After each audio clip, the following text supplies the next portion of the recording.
last few years since leaving the city are working with me on the project I'm working on now. So, community work is very valuable. I think I was volunteering at one of the community centres, I think it was Whittington Community Centre in Hollow Road, and I was asked to run a project for Islington Council, for example, on Alpha Islington and the various art searches in Islington. Now, I wouldn't have had that opportunity had I not been doing what I was doing at that time. And then I ended up on the board of directors of Islington Council as parent representative, representing all parents and children's interests in the whole of Islington, just as a result of doing voluntary community work. So I was a parent's voice on the board of directors, and that's also a place I wouldn't have got to had I just sat at home. Yeah, I mean, I'd like to add to that. Going back to the opposite side, as I say, I wasn't particularly interested in the idea until my students pushed me towards it. But I think the fact that I was a very sort of active person in terms of voluntary work helped a lot anyway, because I was able to put on my personal statement. I've been involved in an enterprise, I've been involved in debating and student council and all these other sort of things. And the fact that I've done them helped strengthen my application. It's not just about the academics, although they are important. You've got to be able to show you've got teamwork skills, leadership skills, research skills, communication skills, and all these other sort of transferable skills basically that employers want to people want. So it's never about that need to do extra things, even if it is a bit of extra work. The extra things available in schools as well, aren't they? So Yeah. I know that because of a lot of gifted and talented programs, children don't realise sometimes they need to put those sort of things on their applications to colleges, etc. They are very important and add value. So even those sort of things need to be something that's very good. Yeah, you said that add value. I think it's obviously add value in terms of CVs, but I think we have a lot of work experience. I just didn't. I hung up. You're going to ask the question. I think you can kind of tell the people who've done extracurricular, because everything you do exposes you to more people, and you kind of just become a bit of a better communicator. You become a bit more adaptable. Things aren't so overwhelming. If you're exposed yourself to various things, whether it's kind of student politics, doing feting, doing school plays, helping, volunteering somewhere, everything you do just makes you that bit more comfortable interacting with a broad range of people. And I think sometimes it's that intangible sort of personal confidence that comes from doing those kinds of things that can be just priceless. So not, a lot of people you'll find kind of put lots of things on their resume, but it's kind of how it improves you as a person, I suppose, or improves you. But you do what's happening now. As I mentioned earlier, some of those people I've met over the last few years since leaving the city. A few different avenues to go down if you've got those transferable skills. Very interesting. You said you chose maths, physics, and music for your A-levels. Did you find yourself actually interested in maths and You probably get the answer about that. No, I haven't kind of probably not what you should be hearing. I honestly would say you should try and stay motivated across the board, but I just felt myself, I knew kind of from an early point in my A-levels that I was going to go down, as long as I got into university, I was going to do music. That's where my kind of passion lay. I had my parents supported that decision. I spoke to them quite early on, so I knew I needed to get the grades in the other subjects to get into the university. So I couldn't completely kind of not, but at the same time, my energies were invested in the art subjects more, because that was kind of where I knew it's where my enthusiasm was. It was where what I cared to learn about and what I wanted to learn about, and I tried in the other subjects, but just a bit less, and I definitely wasn't kind of spending as much time kind of going over my equations as I was, playing piano, writing music, reading about music, whatever, and then even when I got to university, that they split up into modules, and that was even a subject that I did care about. And again, I suddenly realised actually performance isn't for me, so kind of neglected that a bit. And I've just always gone down where kind of, as much as doing the extracurricular stuff and trying to kind of stay achieving kind of across the board as much as I could, I always found myself kind of focusing and realising what it was where kind of I was most interested and what I wanted to do, and by following that path, I suddenly found like that I was kind of in a position to, I don't know, like I just found that, like as I said at the beginning, like you realise kind of what your skill sets are as you're going along. You can't set out and be like, this is where my skill set is, and like, this is what I'm going to do, because I didn't know at that age. Like, I'll be honest about it. The thing is also, like, whatever job you do, I'd say I've got my dream job, but I still have things I have to do for my job which I don't like, but I still have to do them. So in a way, it's quite good to get in the habit of knowing how to make yourself do stuff you don't really want to do, because you're always going to have to do it. And also, sometimes you get something out of it, which it might not be what you actually mean to do. It's a bit like, if you're a footballer and you go to the gym to train, you're going to train your body so that you can do the football that you want to do. In the same way, if you're doing a subject you don't like that much, in a way you're just training your brain as well, to just work better. That's a good one.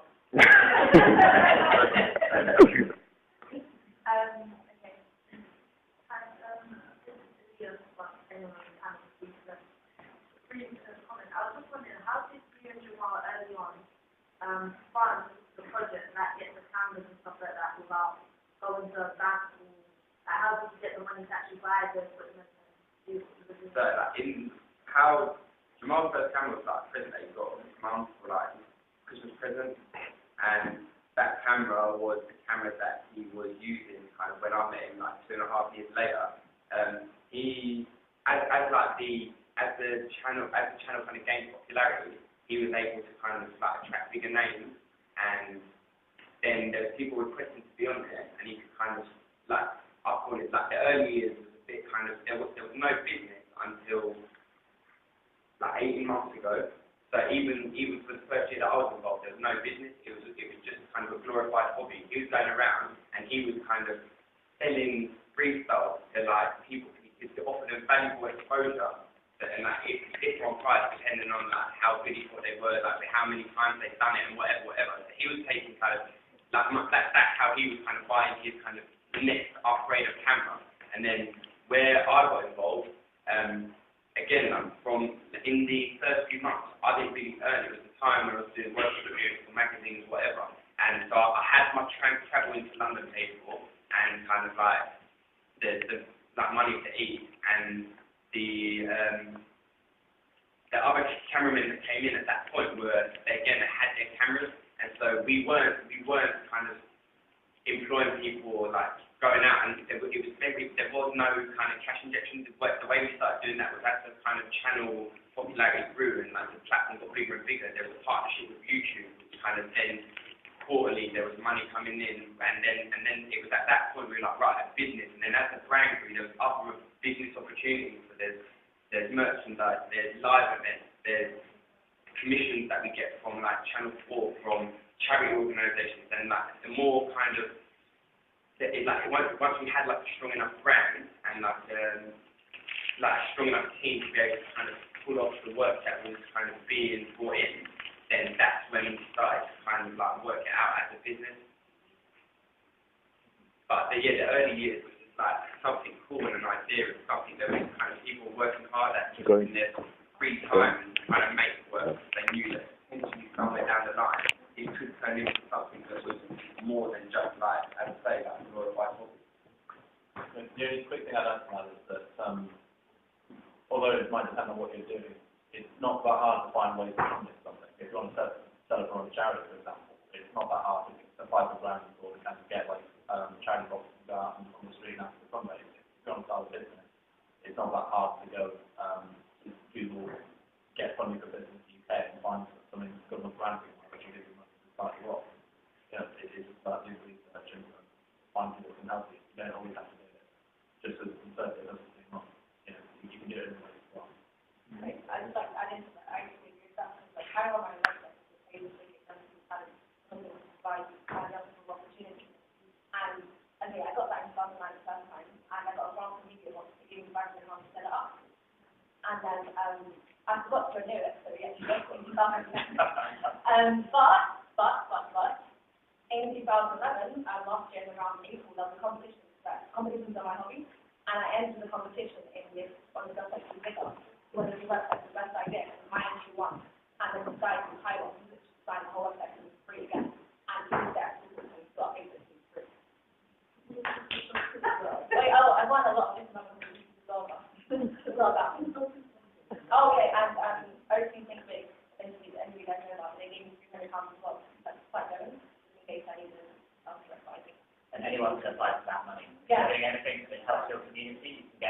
very keen to do that. Or Starbucks investment. Okay, Aaron. My question was to everyone, do you still think like a university degree holds the same weight than 20 years ago, because you know how saturated the universities are nowadays, and do you think it's worth £9,000 here? It depends what you want to do. University degrees will always hold a certain amount of weight, but there are other options. Lots of apprenticeships now. Not everybody will choose to go to university in 3 years' time with £50,000 worth of debt. That's just that. But you know, a degree is important. Something important to have. If you're not in that sort of position, then it's important to look at a range of other options which are being made available. Such as verificational options, for example. There are lots of options out there. You've got to weigh up, you know, with support from your mentors, teachers, parents, what are the best options on the table for you, but never discount the value of university education. Yeah, I entirely agree with that. It depends exactly completely on what you want to do. I mean, most of my close friends like her, from my company, are going to do mixture. The hairdressers, the white and the guy who works in private services, and all sorts of people. You don't always have to go to university, but if you do, don't let the fees then put you off. And I say you don't pay a penny of fees until you finish, so you're learning. So even if you want to go to law, for example, there are ways that you can go in there without going to university. If you want to kind of go to different vocational routes, but it will be at a different level. It's something you've got to research yourself and work out all the options and decide which one's the best one.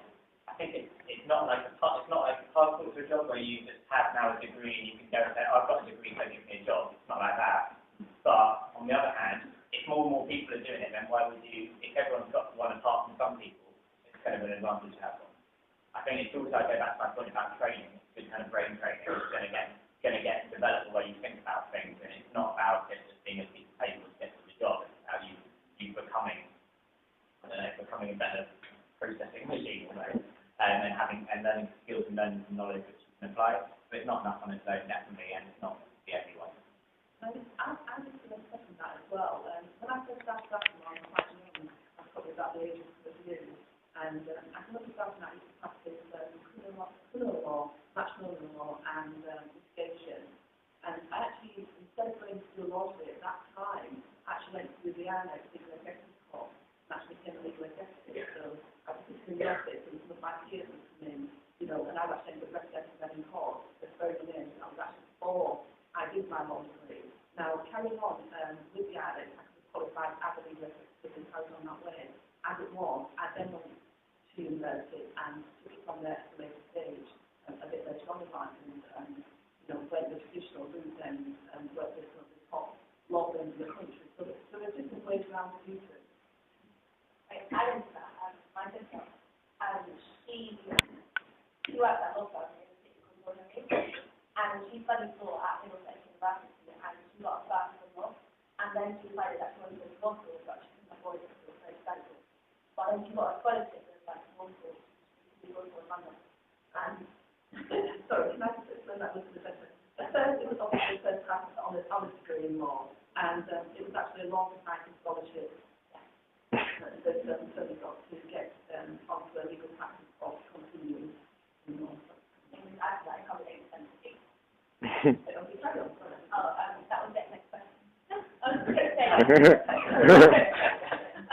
this is nothing really to do with employability, but university is also actually really, really fun, and that's something I think you should forget. You need this fantastic time where you can, you know, I do things on student papers and do crazy parties that you organise, and you can try your hand at, you know, like I said, I thought I might be interested in doing politics, so you come to student politics and go to conferences and organise. Yeah, there's all sorts of things that you can do. It's really, really great. It's almost like this little bubble where you can test out different versions of life that you want to try out. And it's definitely not for everyone. My brother didn't go to university. He would have hated it. He's put the landscape from love working outside. So it's definitely not for everyone. But, you know, I guess sometimes remember that it's also just really, really fun and really fun, great age that you're not quite having to deal with all of life, but it's not in school and it's lots. Yeah. There's different ways to get to where you want to be. There's so many different options, and you know, within a place like London, there's so many choices as well. So picking out exactly, you know, what it is you want to do, what's right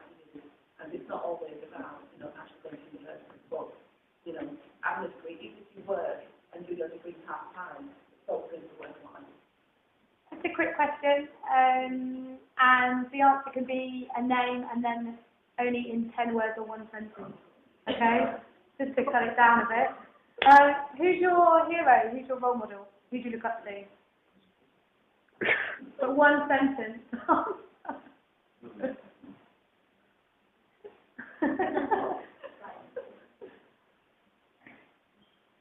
Does everyone else please? I'm going to go with my dad. Not in a sloppy sentimental way, but I'll try to stick with the sentence because even though he's made mistakes, even though he left school with a qualification, he worked hard in high school to go to level, which is in high school, and he worked his way up and got it back. So I learned basically from him not to make the same mistakes.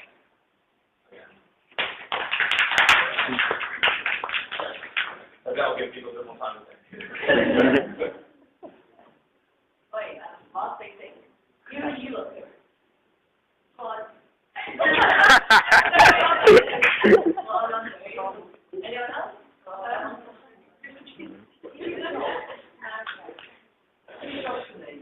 Is that a little Steve Jobs thing? Apple have got Apple products.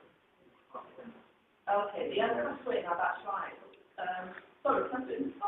One word. No, one sentence. Okay, then Steve Jobs, looking up. Steve Jobs would have done it in one sentence. Yeah. I think mine is someone none of you really know. His name is Bob Whitlam, and he was Prime Minister of Australia in the 70s, and he was elected on this very youth-focused campaign each time. I was very good. Yes, and he was very inspiring and was then sacked by the Governor General a few years later, but he doesn't my role. I think it is.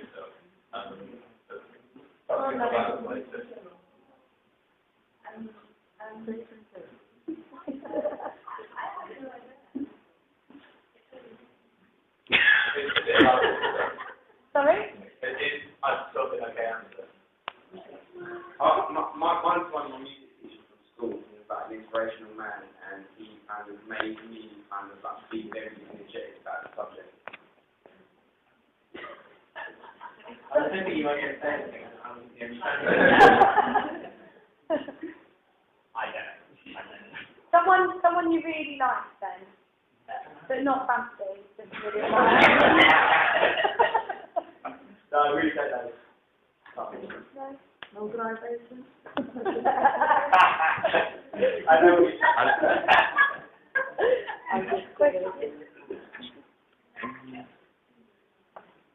we move on.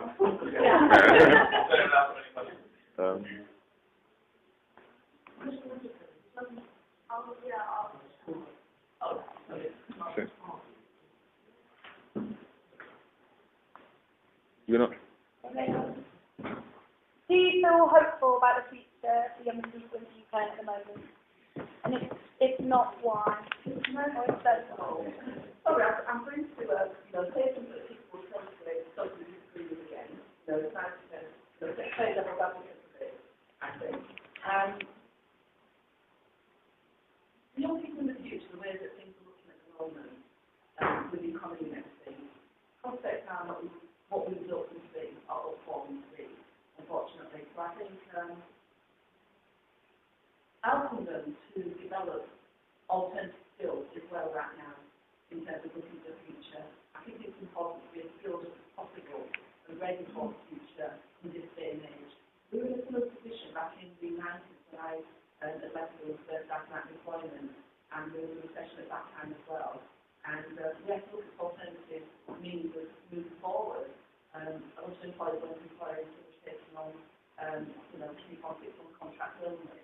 And I think there's a lot of that starting to happen again in this day and age. So I think that we need to look closer at what it's offering and what we're advocating in terms of how to move forward at this moment in time. I think if you can maintain that positive outlook and kind of feel like you're ready to kind of achieve and you have those tangible skills and that you'll, I don't know, it's down to you, I think, like you can get opportunities in this world and like, don't let anyone tell you otherwise. So I mean, I think you have to feel hopeful about the future. I don't work with young people as much as a lot of young people here do, but I think, like Liam said, it's up to individuals. But I think that when you look at Chloe organising this and lots of reasons to feel hopeful, I think there's obviously lots of very enthusiastic for getting kind of young people and economic things, healthy cycles in the economy. So we have to hope things pick up again. I feel really hopeful about what young people have got to offer. So I spend a lot of my time with young people, and I'm always really impressed at your way of looking at things, your ideas, your passions, and all of that. What stresses me out is more about the channels for that. Like, where is it going to be able to go? How open is society to receiving those, and how are you going to be able to channel them somewhere? And that may not be like society sorting it out for you. It may not channel it out for you, so you may have to push it. And as long as young people find the strength to push it out there, what they've got to offer, then I think there's, yeah. You need to create more channels for allowing people to push their ideas forward and get their ideas around and make it possible. Sorry? Well, as far as they need, make it possible for us, what we've been through, to get to where we are. So, we've identified some of the things that we've been important and then make those things happen. That we now do what I'm doing now rather than continue through that makes a difference and,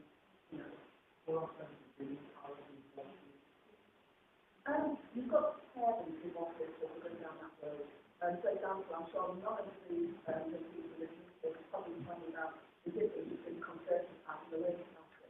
That's something we're going to do. You've got to prepare the people in that way, like about what it is they're going to vote for, what difference their vote makes. It's about preparing them, preparing them encompasses a lot of things to emphasise, preparing them for employment, preparing them to vote. There's so many different aspects that schools don't necessarily cover at the moment, but in terms of getting ready to develop, we need to start looking at some of those things. I think things like that a lot more closely. I think the curriculum is not kind of designed to set people up for life outside of school. Like, for example, you don't learn about politics and why you should care to have a right to vote. It's a legal part of the curriculum. It's an always happen. Can at my school, there's not politics that happen. Right, yeah, that's what I'm saying. It's not there, that's what I'm saying. And so, but yeah, it's not something taught in a way that you're going to kind of take it on board and come out with that understanding and that understanding. Yeah, whatever. How I inform something and it's not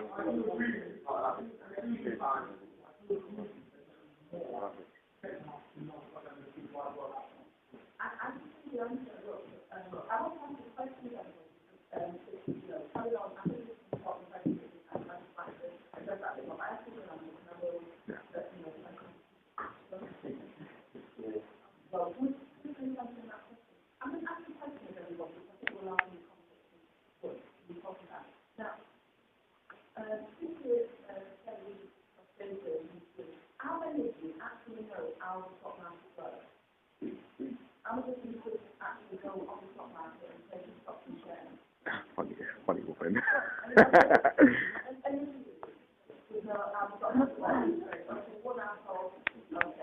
I kind of know how it works. They buy and sell stuff. Okay. Things like this is important. What do you public schools do? When private schools, you know this is important to do these things. Now, my question is, why do you think it's not taught in schools to standard? Because why are you not expected to go out and do these things? What need to be set up for? What jobs need to be prepared for? These are some of the things that we're looking to say. I look at observation and stuff. It's important what skill set children need to do in terms of how to prepare the future.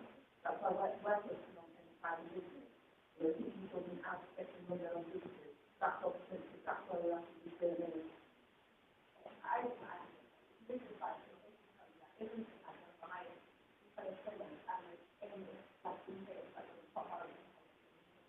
I want to say that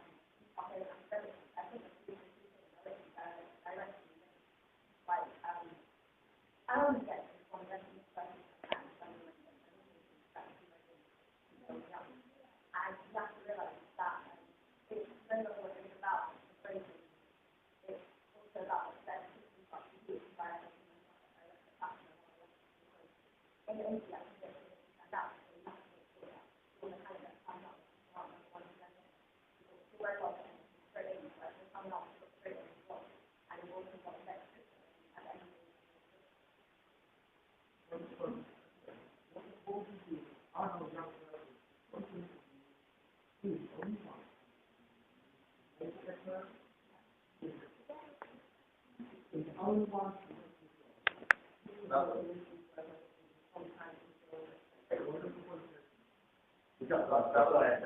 the feedback basically. Yeah, but I think it's really important that they take the initiative and actually get on the phone and say, thanks for letting me know that I've got a job, but I want to learn from this experience. Please can you explain to me what it is I'm doing? It's about like what I was saying about rising up from the challenges, and you get knocked back and you still need to find out. So I mean, it's not for us to say, oh, this is what you should do. You need to ask. That's what I was thinking.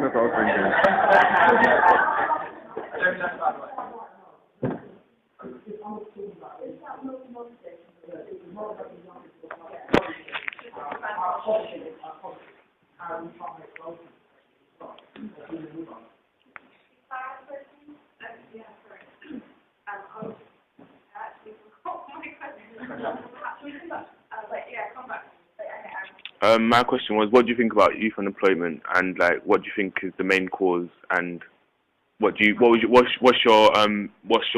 be your one main advice for young people who are feeling disheartened about it? The cause of employment, the cause of the market that I think is clear, it's what to do with education leads to, poor education leads to a lack of employment, back to back, there's no getting away from it. In terms of the youth that are caught up in that trap, I think it's a question of people like ourselves, the elders now, find ways to engage with them and find ways forward for them. It doesn't mean that still, for example, went through 2 years where there were not really that many apprenticeships or vocational options available, but it's making those options available now to guide the youth who fall into that trap into something positive, which can help them further develop in that respect. I'm not going to speak for very long on this, but I will say that I do think it's an issue that needs to be addressed a lot more than it is, and that's why I'm actually in the process of trying to see if there's some sort of way I'm developing some organisation myself on this and trying to campaign for it. But the problem is that a lot of people say that the solutions are let's spend more money on that. Those things are the problem. The problems are things like education, things like not enough people setting up businesses, creating jobs, not enough people having sort of like industry experience, actually getting into it. It's a mix of people and things. It's something that bringing those unemployed, what I would say is agree with those you can do competitive agree with those you can. Get everyone's work together. It's hard, essentially, it's hard to get there. Eventually, my form of second internship, I hear them to get a job as a result. It's impossible to be positive, not too hard. Yeah, The fact is getting skills and training that will facilitate teaching and where they need to be, not Just a comment. I fundamentally disagree with you say the reason that the rise happened. The education ended. I really disagree on that. There's so many different reasons that happened. all of this stuff. Because it's down to education. Sorry, I actually said one of the things I think it's teaching reasons, but what we always say is people with reasons why we think things after I think that some people research it, there's a lot of the right channels asking all of them to, what they think, our reasons happen. A conference, well, an event, a conference is taking place on Tuesday, which is one of the bodies that young families actually give the feedback on to, asking the people how to run it. You go to those companies, people often involved in finding out why you know, driving to I think also the reality is right now is really high youth unemployment, really high adult unemployment, there's just really high unemployment because England's not in a strong position economically. That certainly doesn't mean we should start to keep on trying, but I guess sometimes I fortunately graduated when the economy stopped, so just had to potentially just kind of stop. But there are maybe sometimes things you can think outside the box, like I had a friend who was finding it difficult to find a job, so she went to, I think it was Japan actually, and taught English for a year and a half, and she didn't speak any Japanese, but she was English, so she went on this like program and she got paid and had a good experience by the time she came back.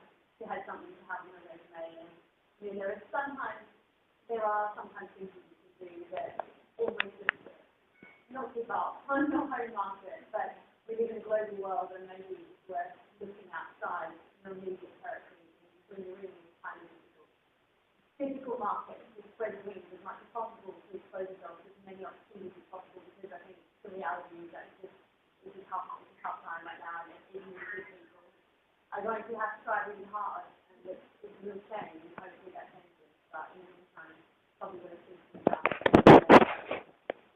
Sorry, Cara, I need to hand up for a moment. I just really wanted to reiterate what you said before, like about the citizenship, like we were talking about, and like politics and things like that. At my school, or many of the girls at my school, and like with politics, like we just kind of brushed over it. We did it in history, but I thought it was a bit weird anyway. We did it in citizenship, and the kind of the only reason why we studied politics, well, I can't even call it study. The only reason why we looked at politics is because the elections were going on at the same time, and we only really did it in that period. And it was up to me, like, my parents know quite a lot about politics, and that's how I was in school. But I bet a lot of people, after having those lessons, couldn't tell you anything about how our politics was run or anything like that. And the same with citizenship, like, we do learn how to like, how to work, how to, like, address ourselves in interviews and stuff. But we've only really had one lesson on this kind of thing. Well, that's exactly the point. Yeah. I mean, I can go off on one of his. I used to be a citizenship teacher, and I think most citizenship teaching is rubbish. Whenever I say to people I'm a citizenship teacher, people go, oh, you must be that really rubbish teacher who teaches that subject no one cares about. And that's because a lot of citizenship teaching is really rubbish. A lot of schools only do it every 2 weeks and afford you to teach it and stuff like that. And I really strongly believe that if you have really good quality citizenship teaching, then that's a really, really important and valuable thing. Sadly, the government doesn't agree, it's just getting rid of what citizenship we have today. They're not necessarily getting rid of it. I think there's some other curriculum. They won't read the curriculum report? Have they said they're getting rid of it? Yeah. Oh, right. Okay, fine. I can keep on with that one. Fine, I will.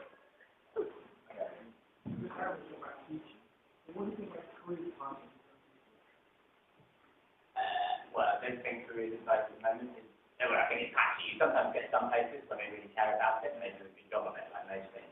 But across the board, I don't think it is very good. And again, that's being cut. So, I think there's going to be some more. I'm not sure that question is the audience as well. Our interview that career advice and guidance or any assistance whatsoever would help in preparing for college applications. That how many of you have asked help with preparing for citizen advisor? Career advisor. Okay, let me rephrase the question. How many of you have had good help? Oh. Well, the thing is that is very good. Yeah. So it was very hard to answer it, but it was freely available. Was that school? Yeah, it was at school. Everyone in our school had to have a 15-minute talk with the careers advisor.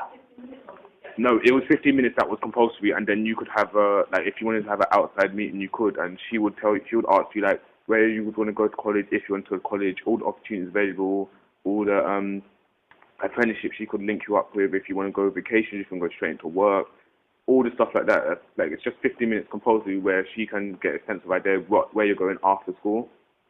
Did she then follow up with you after that? Yeah, it was really good. Like if you're really passionate about going somewhere, she would always follow you up with it.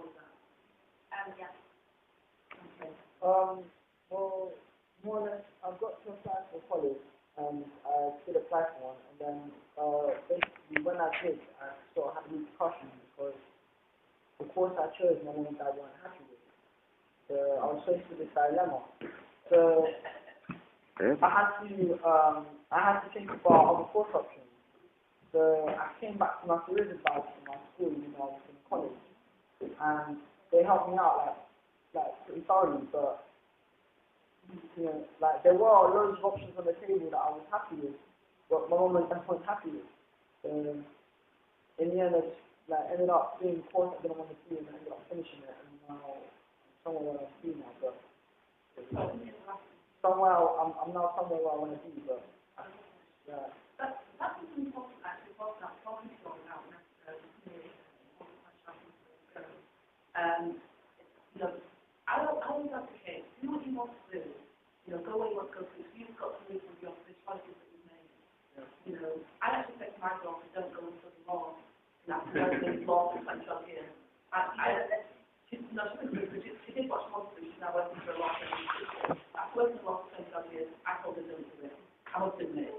But she did what she wanted to do. I don't have a problem with that. But, you know, your parents, they want the best for you, but they don't always know what's best, unfortunately. And I'm saying that as a parent, you know, who've got children in their 20s, that, you know, think about what you want to do.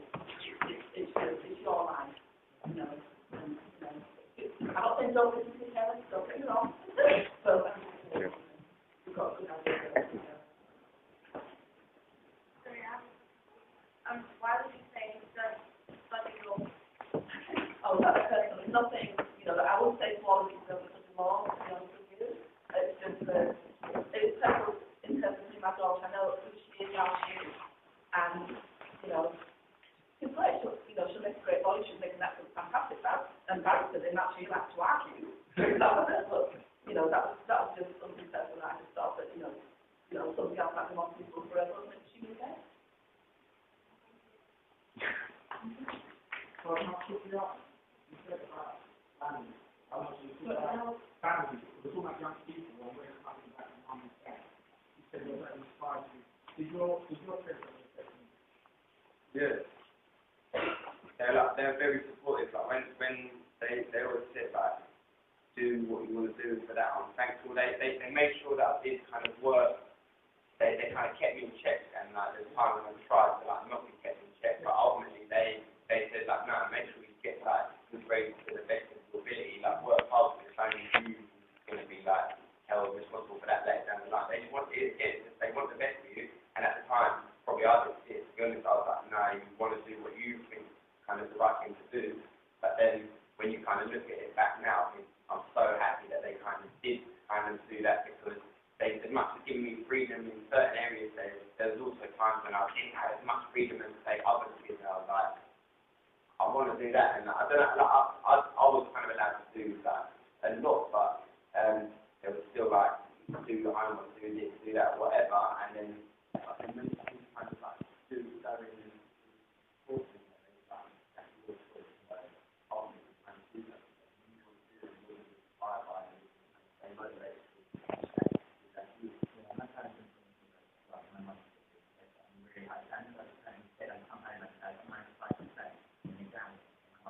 What happens to 5%? I got an A. What happens to that? I'm about to carry on in my life now, so whenever I do a piece of work, I'm saying to myself, wait a minute, that's not as good as it could be. And that's, like, if I'm selling work, I have to get clients, and so the only reason someone's going to employ me to do something is because they think that they're going to get the best possible work from me. And so I wouldn't be able to get that work if I hadn't been brought up always having to have a high standard. My parents are very influential in my life, and I think, you know, I live overseas. I haven't lived in the same city as my parents for about 8 years, and that's really difficult, especially for my mother, because, you know, she'd love nothing more than if I was still in Perth living in the same suburbs, but she's always been so encouraging. Everything I've ever done, she's always been, and both my parents are so supportive, and, you know, everything you do, but that's great, that's fantastic, we need to do it, that kind of thing. And I guess mine were probably a bit differently on. You know, I did my first degree, like I said, I thought for a while I was to do philosophy, which I think is a hugely unemployable job. My parents were always like, that's great, if that's what you want to do, then do that. And I think they knew that in my own time I'd figure out something else that was probably should have been more like my career now, but you know, they were always just very supportive. And the same with my brother, who's the complete opposite to me, couldn't be more different to me. He had the same support. So I think kind of it's very structure in your life, and you always had a really safe, secure home, but at the same time, that freedom to be like actually go and do what it is that you want to do that makes you happy. And no matter how, I always knew that you can always tell my parents put themselves last, I think. If it means giving you the music lessons that you need or that you want, or like missing you like crazy and only see you once a year, but they know you're happy where you are, that's kind of the support I had. And I think that goes back to the confidence thing I was talking about earlier. I think my parents always instilled that sense of confidence that why can't I try, why can't I fly, and maybe we'll give it a go. And if you give things a shot, you often enough something will come of it. Yes, I was just going to quickly point out that it is possible to succeed without having all those, having parental support and everything. I ignored my mum on what GCSE I wanted to do, ignored her on what college I wanted to do, and ignored her on what university I wanted to do. And I actually, in the end, proved to be right on all those three things. So that won't always do the case. Often, in fact, will be wise people that have good ideas, but it's about making sure you're comfortable with what you want to do, and if necessary, define them. And if you're sure what you're doing, and then if you make a mistake, you can always come back and you can think later. So there's a different way to do it. I would say something at the opposite end of the spectrum now. My experience is completely different. Just to balance out all these positive experiences with parents. With my parents, my father, I grew up with my father. My father was an educator, didn't read all right. A really from Jamaica, brought himself up, just academically was not able to assist at all. For example, when I was leaving, we had three-tier school system then, primary, middle school, and upper school. When I was leaving middle school, you go to, well, you couldn't do really going to upper school from primary school. The parents had identified that I was gifted, the teachers had identified I was gifted and talented, and I actually said to my dad that I should go to a grammar school, not follow my sisters where my other sisters had gone elsewhere. Now, a grammar school is where, you might go now to private school with scholarship, etc. That level at that time. My father insisted that I go when my sisters went. So although I was in the very top class of a very good school, I was in the very top class all through the school. I think it was 13 classes in my year, so that gives you an idea compared to your school, the size of the school I actually went to. I actually came out of school with one GCSE in English. Funnily enough, they'd actually given us the old term papers when we started school to see where we were in the first year at that school. I've actually passed 9 GCSEs in the first year when I joined the school. When I left the school, I came out with 1 GCSE. I've since gone to God knows how many, degrees and postgraduate qualifications, etc. So it's not even about where you start, it's where you want to get to. I didn't have any assistance going to find no guidance to get to where I wanted to go. I can figure it out for myself. One of that I wasn't capable, so I'm just saying, don't think you can't do it if you don't get what you want at the beginning. It is possible to get there in the end. What do you think about the whole thing when parents and everyone has the whole thing about everyone should go straight from school to college to university, that the whole stigma attached towards that whole journey, everyone, when they think everyone should do that and that's the standard? I think we certainly don't have to always follow that path. Someone I went to, one of my very, very close friends, who's now very senior investment banker in New York, he dropped out of school at 15, 2 years off and worked in a fruit shop delivering fruit, and then thought it was silly actually, and quite right, because he went to a school where by the time he was sort of 15, 16, there was basically nobody left in his class, because it's not an area where people continue through in education.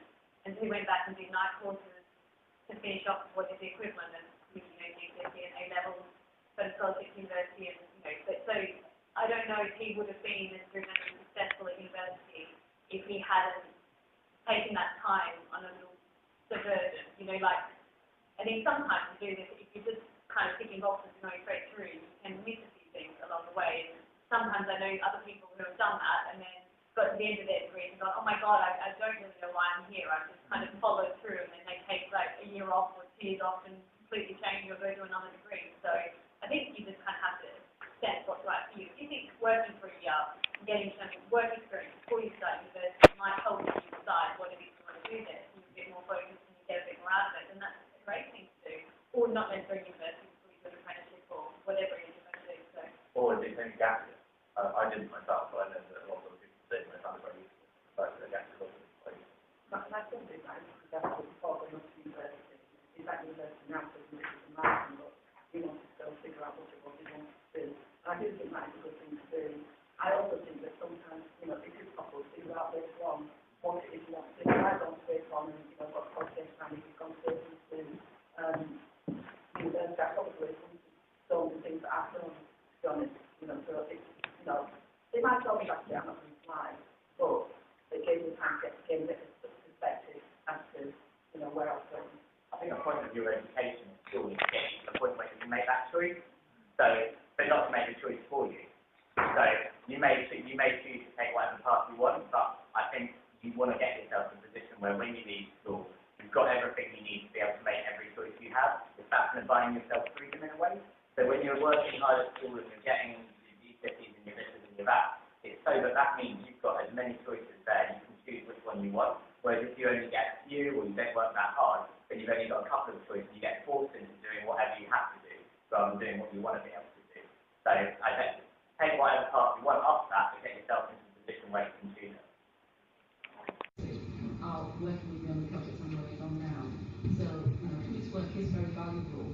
I think I was volunteering at the community centre, I think it was Islington Community Centre in Hollow Road, and I was asked to run a project for Islington Council, for example, on Islington and the various art searches in Islington. Now, I wanted to add that opportunity had I not been doing what I was doing at that time. And then I entered upon the board of directors of Islington Council as parent representative, representing all parents and children's interests in the whole of Islington, just as a result of doing voluntary community work. So I was a parent's voice on the board of directors. And that's also a place I wouldn't have got to add out of staff term. Yeah, I mean, I'd like to add to that.